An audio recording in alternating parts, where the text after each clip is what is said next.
இங்கே ரக்ஷித்தும் பார்த்தீங்கன்னா ரவுடிங்களை அடிப்பாங்கன்னு பார்த்தா அப்போ கூட்டிட்டு வெளியே ஓட பின்னாடியே பார்த்தீங்கன்னா ரவுடிங்களும் துரத்த ஆரம்பிக்க அப்போட துப்பட்டாவும் பார்த்தீங்கன்னா டிக்கியில் மாட்டிக்கும். ஒரு வழியாக பார்த்தீங்கன்னா கிழிச்சு எடுக்க பாதி துண்டும் பார்த்தீங்கன்னா டிக்கிலே மாட்டி போயிடும். அதே நேரம் போலீஸும் பார்த்தீங்கன்னா நம்ம ரக்ஷித் வீட்டுக்கு வர லலித்தும் பார்த்தீங்கன்னா வெளியே வரலான்னு நினைக்கியும் வீட்டுக்குள்ளேயே பார்த்தீங்கன்னா போலீஸை பார்த்ததும் ஒளிஞ்சுக்குவாங்க. மோகித்தும் பார்த்தீங்கன்னா நம்ம லலித்தோட கார் டிக்கியில் செக் பண்ணும்போது நம்ம அப்போட துப்பட்டாவை பார்த்துட்டு மறைச்சிடலான்னு நினைக்கும்போது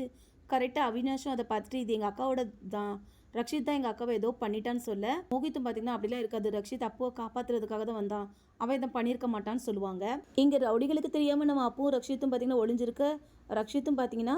நம்ம அப்புக்கிட்ட உனக்கு எதுவும் ஆக விட மாட்டேன், அந்த ரவுடிகளுக்கு தெரியாது உன் ஃப்ரெண்டு எப்படிப்பட்டவனு, நம்ம ஃப்ரெண்ட்ஷிப்காக எதுனாலும் செய்வேன்னு சொல்லியும் உடனே அப்பவும் பார்த்தீங்கன்னா இந்த விஷயத்தில் வெறும் ஃப்ரெண்ட்ஷிப் மட்டும்தான் இருக்குன்னு சொல்ல முடியாது அப்படின்னு சொல்லோட லவ் பற்றி உனக்கு தெரியாத வரைக்கும் நான் பெஸ்ட் ஃப்ரெண்டு,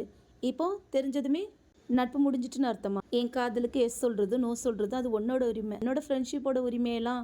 அப்படிலாம் நான் உனக்கு ஒன்றும் விட்டு கொடுக்க மாட்டேன் சொல்லி உடனே நம்ம அப்பவும் பார்த்தீங்கன்னா சரி ஓகே இனிமேல் நம்ம நட்புக்கு இடையே எந்த ஒரு சந்தேகமும் வராதுன்ட்டு நம்ம அப்பவும் பார்த்தீங்கன்னா நம்ம ரக்ஷித் கிட்ட சொல்லிக்கிட்டு இருப்பாங்க. அதே நேரம் அப்போட அப்பவும் பார்த்தீங்கன்னா அவினாஷ்க்கு கால் பண்ணி என்ன ஏதுன்னு விசாரிக்க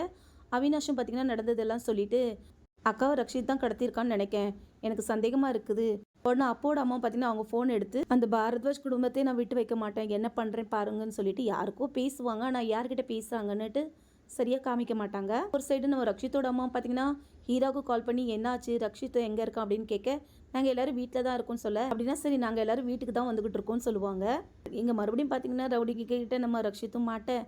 அந்த நேரத்தில் கூட காமெடியாக ஒரு வழியாக அங்கே ஒரு டம்மி பாம்பு கிடக்கிறத காமிச்சு அங்கேருந்து ஓடி போய் மறைஞ்சுக்குவாங்க. அதே நேரம் லலித்தையும் பார்த்தீங்கன்னா போலீஸ் பார்த்துட்டு நீங்கள் இங்கே என்ன பண்ணுற அப்படின்னு கேட்க இல்லை நான் என் ஒய்ஃபை தேடி தான் அங்கே வந்தேன் எப்படியாவது கண்டுபிடிச்சி கொடுங்கன்னுட்டு மறுபடியும் பார்த்தீங்கன்னா நாடகம் போட்டது மட்டும் இல்லாமல் வெளியே வந்து ரவுடிங்க கிட்ட